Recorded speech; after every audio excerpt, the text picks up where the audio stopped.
संज्ञान आप और मैं तो नहीं लेंगे, सेंटर में बीजेपी की सरकार। और जिस तरह अगर आपको पता हो 6 महीने पहले से कश्मीर की फोर्स को पता था कि पाकिस्तान ने एक ऐसा संगठन बना लिया है जो कश्मीर में उत्पाद मचाएगा, उसके बावजूद कश्मीर में अगर उत्पाद मच रहा है, कश्मीरी पंडितों की टारगेट किलिंग करी जा रही है, वो चीखम चिल्ली मचा रहे हैं, वो सरकार को गुहार लगा रहे हैं कि हमें बचाइए, मोदी जी हमें बचाइए। छोटे छोटे से बच्चे स्क्रीन पे आके गुहार लगा रहे हैं। और जिस तरह आप देखिए 7-8 दिन में 4 कश्मीरी पंडितों का नरसंहार कर दिया गया और सरकार खामोश बैठी है। तो सरकार से ये सवाल मैं आप ही के चैनल से करना चाहती हूँ कि अभी कश्मीरी फाइल आप लोगों ने देखी, कश्मीरी फाइल को बनाकर ये तो हुए ऐसे खुश हो रहे थे जैसे मानो पूरे कश्मीर को इन्होंने निजात का रास्ता दिखा दिया हो। और विवेक अग्निहोत्री जिस तरह मोदी जी के बगलगीर हो रहे थे, पप्पियां झप्पियां पा रहे थे, तो ऐसा लग रहा था पूरे कश्मीरी का उद्धार जो है वो कश्मीरी फाइल से हो गया। अब कश्मीर में कुछ नहीं होगा, एक चींटी भी वहां नहीं मारी जाएगी। तो सवाल ये उठता है कहाँ है वो कश्मीरी फाइल बनाने वाले? अगर कश्मीरी पंडितों के नाम पे कमाया वो जो 350 करोड़ कमाया, क्या कश्मीरियों का उसमें हिस्सा नहीं बनना चाहिए? क्या आप सचमुच उस स्ट्रीम चैनल को जो पूरे की पूरी इसमें एक शो चला रहा था द कश्मीरी फाइल को लेकर, मोदी जी खुद इसको प्रमोट कर रहे थे, क्या उसी स्ट्रीम चैनल को कश्मीरियों के ऊपर आगे नहीं आना चाहिए? वहाँ मुसलमानों की बात नहीं हो रही जनाब, वहाँ कश्मीरी पंडितों की बात हो रही है। और कमाल की बात यह है, जिस कश्मीरी पंडित पे आज तक बीजेपी पतंग उड़ाती आई है, चाहे आप 1990 देख लीजिए, उस वक्त भी कश्मीरी पंडित जो जुल्म का शिकार हुए थे तब भी बीजेपी की सरकार थी, चाहे वो समर्थन से थी। और जगमोहन वहां पर जो गवर्नर थे वो भी बीजेपी के थे। और इस वक्त हालिया दौर में अब तो पूरी की पूरी पूर्ण बहुमत से बीजेपी की सरकार है और कश्मीरी परेशान है। कश्मीरी पंडित पलायन कर रहे हैं, चीख रहे हैं, चिल्ला रहे हैं, लेकिन ये लोग क्या कर रहे हैं? बीजेपी की सरकार स्ट्रीम चैनल पे उनका गला घोट रही है, स्ट्रीम चैनल पे दिखाने को तैयार नहीं कि कश्मीर में हो क्या रहा है। पूरे भारत को इस वक्त कश्मीर की आवाज के लिए आगे आना चाहिए और जिनसे मुमकिन हो, जो इतने साहिब हैसियत हो, उनको कश्मीर की तरफ जाना चाहिए और कश्मीरी पंडितों के साथ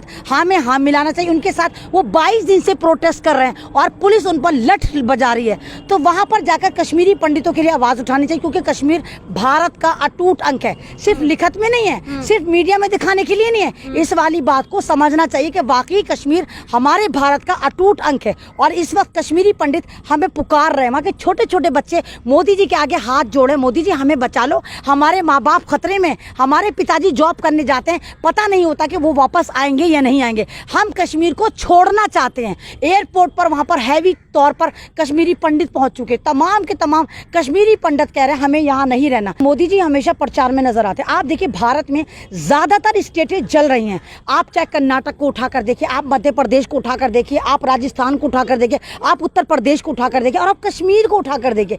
मुझे अफसोस इस बात का है कि द कश्मीर फाइल कश्मीरी पंडितों पे बनाई गई थी और जिस तरह पिक्चर हॉल में एक तरह का नरेटिव सेट करा गया था, आरएसएस के पूरे पूरे छोटे छोटे मिनी हेड ऑफिस बनाए गए थे, मुल्ला को काटो ये कर देंगे, पाकिस्तान के फ्री में वीजा दिए जा रहे थे, तो कहाँ है वो फर्जी देशभक्त? क्या ये कश्मीरी पंडित जो ओरिजिनल कश्मीरी पंडित हैं मर रहे हैं? क्या ये नजर नहीं आ रहा है? कश्मीरी फाइल का भी विरोध कर रहे हैं और जो कश्मीरी फाइल पे पतंग उड़ा रहे थे वो कश्मीरी पंडित पे तो उड़ा रहे थे। आज ओरिजिनल कश्मीरी मर रहा है, वो पुकार रहा है, वो मोदी जी को पुकार रहा है, वो स्ट्रीम चैनल को पुकार रहा है, वो भारत के संविधान को पुकार रहा है, वो हम लोगों को पुकार रहा है, जनता को पुकार रहा है कि आओ हमारी मदद को आओ, लेकिन वहाँ कोई मदद नहीं जा रही है। जब एक औरत अपना जिस्म बेचती है, यानी जब तवायफ जिस्म बेचती है, तो नुकसान सिर्फ एक औरत का होता है, एक जिस्म का होता है। लेकिन यहाँ पर पेन गुलाम हो गया, यहाँ पर कलम गुलाम हो गया, या मीडिया गुलाम हो गया, यहाँ मीडिया जिस्म फरोशी पर उतर गया, यानी कि पूरा का पूरा संविधान को बेच के खा रहा है। तो नुकसान पूरे भारत का है। जिस तरह नरेटिव सेट करा जा रहा है, हिंदू मुसलमान शिवलिंग ढूंढे जा रहे हैं, हनुमान चालीसा का ड्रामा करा जा रहा है, तो जहाँ एक इंसान मरता है, चाहे वो हिंदू हो, चाहे मुसलमान, चाहे दलित, चाहे सिख, चाहे ईसाई, अगर एक इंसान भी किसी मुल्क में मारा जाता है और खासकर वहाँ मारा जाता है जहाँ संविधान लागू होता है, वहाँ पूरी इंसानियत का कत्ल होता है। और कश्मीर में लगातार बैक टू बैक 4 दिन में 4 से ज्यादा मर्डर हो चुके हैं। जो पथराव हो रहा है वो मुस्लिम समाज की तरफ से नहीं हो रहा, वो आरएसएस की तरफ से मुस्लिम समाज के ऊपर हो रहा है, जो नुपुर शर्मा के ऊपर एक प्रोटेस्ट कर रहे हैं। वहां पर मुस्लिम समाज जो है नुपुर को लेकर एक प्रोटेस्ट कर रही है। वहां पर जितने भी नफरती चिंटू हैं, जितनी नागपुर की नाजायज औलाद है, वो पत्थरबाजी कर रहे हैं। सवाल तो ये उठता है, सबसे पहला मेरा सवाल यही है, जब हम स्ट्रीम चैनल का बाइकआउट करते हैं, हम कहते हैं कि स्ट्रीम चैनल मत देखिए, तो फिर हम स्ट्रीम चैनल पे जाकर बैठते क्यों? मुस्लिम समाज जो स्ट्रीम चैनल पे जाता है और पैसे लेके जाता है, कोई 5,000 लेके जा रहा है, कोई 6,000 लेके जा रहा है, कोई मुल्ला जी बनकर जा रहा है, कोई पॉलिटिकल एनालिसिस बन के जा रहा है। और नुपुर शर्मा जिस तरह इस्लाम के खिलाफ बकवास करती है, जहर उगलती है और आराम से लोग बैठे देखते रहते हैं। सबसे पहला सवाल है, जब आप जाना बंद कर देंगे तो वहाँ नफरत फैलनी बंद हो जाएगी। दूसरी बात, नुपुर शर्मा जो है वो फेम होना चाहती है। बीजेपी में एक नया ट्रेंड चला है कि जिसको भी मशहूर होना है वो सिर्फ इस्लाम के खिलाफ बोलना शुरू कर दे, चाहे वो नरसिम्हा स्वरानंद हो। आप देखिए उसने भी इस्लाम के खिलाफ बोला, कितना पॉपुलर हो गया। उसके बाद ये नुपुर आई, जिनको इनके गली का कुत्ता नहीं जानता था, आज पूरी दुनिया इनको जान गई। जितने भी नफरती चिंटू हैं ये, जितने भी आरएसएस के दो कौड़ी के हैं वही आए। और बीजेपी ने स्टैंड क्लियर कर दिया है। नुपुर शर्मा ने इस्लाम के खिलाफ बोलकर एक देखिए कि ये एक नेशनल प्रवक्ता है बीजेपी की, अगर ये स्ट्रीम चैनल पर बोल रही है तो ये जन्नाटेदार तमाचा 2-2 रुपए पर कमेंट वाले पे कि देखो हम बीजेपी वाले दिवालिया हो गए, अब हम तुम्हें 2 रुपए नहीं देंगे। जो नफरत का काम तुम करते हो वो हम बहुत ईमानदारी के साथ कर सकते हैं। हम भी इस्लाम के खिलाफ बोल सकते हैं, वो भी नेशनल टीवी पर। हम किसी भी कोर्ट में जाकर हम कोई भी पिटिशन फाइल करते हैं, कोई भी केस फाइल करते हैं, कोर्ट हमसे क्या मांगता है या कोर्ट क्या देखता है? कोर्ट सबूत देखता है, कोर्ट गवाह देखता है, कोर्ट पूरा टाइम लेता है, पूरी रिसर्च चलती है, पूरे सर्वे चलते हैं और एंड ऑफ द डे क्या होता है? कोर्ट कहता है हम आस्था पे फैसला दे रहे हैं। तो फिर क्या फायदा कि आप वहां पे जाते हैं जब आपको पता है एंड ऑफ द डे आस्था पे ही फैसला होना है। बाबरी मस्जिद इसकी खुली मिसाल है कि वहां पर आस्था के नाम पर फैसला दिया गया। तो फिर ज्ञानवापी पे भी अगर आस्था के नाम पर फैसला आया तो मुसलमान ठगे जाएंगे। अगर मुसलमानों को पूरी उम्मीद है कि यहाँ पर आस्था के नाम पे नहीं बाकायदा संविधानिक तरीके से फैसला दिया जाएगा तो मुसलमान कूद कर जाकर कहें कि हाँ हमें संविधान पर यकीन है। मुसलमानों को अब संविधान पर यकीन नहीं रहा, क्योंकि बाबरी मस्जिद जो शहीद करी गई थी और बाबरी मस्जिद को जो राम मंदिर बनाया गया उसमें बीजेपी का कोई कमाल नहीं, आरएसएस का कोई कमाल नहीं, शिवसेना का कोई कमाल नहीं। इनका सिर्फ तोड़ने में कमाल है, इन्होंने शहीद करी मस्जिद वो कमाल है। लेकिन वहाँ पर राम मंदिर को जो निर्माण करने का जो कमाल है वो हमारी जुडिशरी को जाता है। इन्होंने खुद कहा कि यहाँ पर ऐसा कोई भी अवशेष नहीं मिलता जो ये वाली बात दर्शाता हो कि यहाँ पर श्री राम पैदा हुए। लेकिन क्योंकि आस्था का मामला है और भारत की आस्था राम जी से जुड़ी हुई है, इसलिए हम यहाँ पर राम मंदिर बनाने की इजाज़त देते, साथ साथ बाबरी मस्जिद बनाने की भी इजाज़त देते। बाबरी मस्जिद जब शहीद हुई तो मुसलमान इसलिए चुप रहे कि वो चाहते थे कि भारत का माहौल ख़राब ना हो। ऑलरेडी बाबरी मस्जिद जब शहीद हुई थी तो हज़ारों नहीं लाखों की तादाद में भारत में दंगे के नाम पर मुसलमानों को काटा गया था। तो मुसलमानों ने सोचा कि एक मस्जिद को सैक्रिफाई अगर कर देते तो हो सकता है भारत में अमनो अमान कायम रहे। लेकिन शायद यहाँ पर सबसे बड़ी भूल इसी समाज से हुई। उसका खमियाजा ये हुआ कि उत्तर प्रदेश के इलेक्शन में क्या नारा दिया गया, मथुरा काशी बाकी है। और जिस तरह ज्ञानवापी मस्जिद में ज़बरदस्ती एक फव्वारे को एक होड़ लग गई कि नहीं हम इसको शिवलिंग बनाएंगे। और ज्ञानवापी मस्जिद नहीं है, इनके रेडार पर, भक्तों के रेडार पर 40,000 मस्जिद हैं। और जिस तरह मोहन भागवत को लग रहा है कि आरएसएस रडार पे आ गए और आरएसएस का अस्तित्व खत्म हो रहा है और ये चिंटू इनका समझ नहीं रहे, तो आप देखिए कि मोहन भागवत ने खुद कल कहा कि नहीं हर मस्जिद में शिवलिंग मत ढूंढो। यानी कि उन्होंने कुछ मस्जिदें सेट करी थी, सिर्फ वहीं शिवलिंग ढूंढना था। लेकिन भत्तो गोबर वक्त है, उन्होंने कहा कि मस्जिद में ढूंढना, तुमको लगा पूरे भारत की मस्जिद में ढूंढना है, हमें सुप्रीमो से ऑर्डर मिल गया है। अब मोहन भागवत आके कह रहे हैं कि हम सब मस्जिद में नहीं कह रहे थे, चुनिंदा मस्जिद में कह रहे थे मत ढूंढो।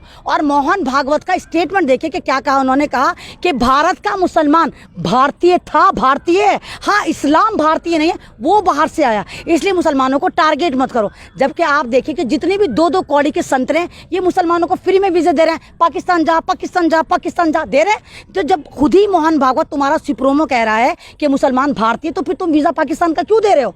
तो कहीं ना कहीं आरएसएस जो है वो भी गुम होती नजर आ रही है, आरएसएस बेनकाब होती नजर आ रही है। और आरएसएस के साथ जो 60,000 संगठन जुड़ के आरएसएस के साथ काम कर रहे हैं वो भी कहीं ना पिछड़ते हुए नजर आ रहे हैं। तो अब आरएसएस को लग रहा है कि ये जितने भी नफरती चिंटू हैं हमारे हाथ से निकल गए, अब ये पूरे भारत में उत्पाद मचाएंगे। तो आरएसएस ये सोच रही है कि शायद हमारे कंट्रोल में होल्ड आ जाए, बीजेपी इनके हाथ से निकल गई, क्योंकि बीजेपी और आरएसएस एक ही थी। आरएसएस ने ही मोदी जी को प्रधानमंत्री बनाया था कि ताकि सन 2023 में भारत को हिंदू राष्ट्र घोषित करा जाए। फिल्में जो होती है एंटरटेनमेंट का जरिया होता है। अब आप कोई भी फिल्म बना दे और उस पर टैक्स फ्री कर दे, सब फ्री कर दे, जबरदस्ती आप मुझे वो फिल्म दिखा देंगे? मेरा दिल नहीं कर रहा कश्मीरी पंडित को जाकर देखूं या मैं कश्मीरी फाइल को देखूं या पृथ्वीराज को देखूं, नहीं कर रहा मेरा मन। आप टैक्स फ्री करो या टिकट फ्री करो, मुझे नहीं देखना। मुझे पता है उस फिल्म को देख के सिर्फ भारत का माहौल खराब होगा। अभी आप देखिए पृथ्वीराज चौहान मूवी आ रही है, उसमें अज्ञानियों का जो बादशाह है अक्षय कुमार, जिसने स्कूल की शक्ल नहीं देखी, वो खुद कह रहा है उसको पढ़ाई में इंटरेस्ट नहीं था, उसने हिस्ट्री कभी पढ़ी ही नहीं। उसका बाप जबरदस्ती उसको स्कूल में जाकर एडमिशन कराता था और वो भाग जाता था। उसके बाद उसने कहा मैं मार्शल आर्ट में करना चाहता था और मैंने करा। बाद में उसका अलग चल गया, हिंदुस्तान में उसको बंदर को लोगों ने देख लिया, कभी खिलाड़ी के नाम पे कूद रहा है, कभी अनाड़ी के नाम पे कूद रहा है, कभी समोसे में आलू ढूंढना है, कभी किसी में कुछ ढूंढना है। तो उस जाहिल ने सोचा कि मैं एक फिल्म बनाता हूँ और मोदी जी को खुश कर देता हूँ। तो हमारी फिल्म इंडस्ट्रीज की सबसे बदनसीबी ये रही कि 14 के बाद ये सारे के सारे हरामखोर जो हैं वो मोदी भक्त हो गए, ये बीजेपी के प्रवक्ता हो गए। ये एंटरटेनमेंट के लिए कुछ नहीं कर रहे, ये पूरे भारत के माहौल खराब करने के लिए कर रहे हैं। सवाल ये उठता है, अक्षय कुमार अगर इतना बड़ा राष्ट्रवादी था तो तूने कनाडा की नेशनलिटी क्यों ली? और अब भी उसने परसों एक इंटरव्यू में कहा कि जब वो रिटायर हो जाएगा, यानी जब भारत की जनता उस पर लात मार देगी, उसकी फिल्में नहीं चलेंगी, तो वो कनाडा चला जाएगा। यानी कितना बड़ा नुकसान है हमारा कि तू हमारे भारत से कमाएगा, भारत के माहौल को खराब करेगा और रहेगा तू कनाडा में। तुझे सेफ लग रहा है कनाडा? तो उससे अच्छे तो अंग्रेज थे। अरे अंग्रेज अगर भारत को लूट कर गए, कुछ कर गए, भारत में कुछ यादगारें भी देकर गए हैं, चाहे वो पार्लियामेंट हाउस हो, चाहे जितने यहाँ पर जितनी भी यहाँ इंडिया गेट हो, चाहे राष्ट्रपति भवन हो, अंग्रेज, चाहे लोहे का पुल हो, जितने भी अंग्रेज देकर गए। तो अंग्रेज लूटने के साथ साथ भारत को कुछ देकर गए। ये अक्षय कुमार क्या देकर जा रहा है आपको? सिर्फ नफरतें देके जा रहा है। और फिर ऊपर से जाकर मोदी जी के पास जाके सवाल करता है, मोदी जी आप आम चूस कर खाते हैं या काट कर खाते हैं? अभी तू पागल है? ये तो 2 साल का बच्चा भी बता देगा कि चूसने वाला आम चूस के खाएंगे, काटने वाला काट के खाएंगे। तू मोदी जी से पूछ रहा है सवाल? तो जब तक इन जैसों के पिछवाड़े पे लात नहीं मारी जाएगी, इनको कनाडा नहीं भेजा जाएगा। यही होता रहेगा। फिल्म इंडस्ट्री अपना जो है एक पैटर्न चेंज कर चुकी है, वो टोटल के टोटल ऐसी मूवी बना रही है। अक्षय कुमार ने कहा कि आज तक इतिहास में मुगलों के बारे में पढ़ाया जाता था, तो अक्षय कुमार तेरी ज्ञान में बढ़ा दूं, तू एनसीईआरटी को जाकर ढूंढ गूगल पर। 6ठी 7वीं 8वीं में 35 चैप्टर हैं हिस्ट्री के एनसीईआरटी में, उनमें मात्र 3 चैप्टरों में जो है मुगलों के बारे में। अदरवाइज सब जगह पृथ्वीराज चौहान के बारे में सबसे डिटेल में कि रानियां क्या यूज करती थी, किस तरह खुश रहती थी, किस तरह नहाती थी, किस तरह पोशाकें पहनती थी। तो ये आप मुद्दों से भटका रहे हैं। इनको पता है कि ज्यादातर जो भक्त है वो अज्ञानी है, ये कुछ भी कहेगा उस पर यकीन कर लेंगे, लेकिन इनके साथ कोई ना कोई तो ज्ञानी भी है ना।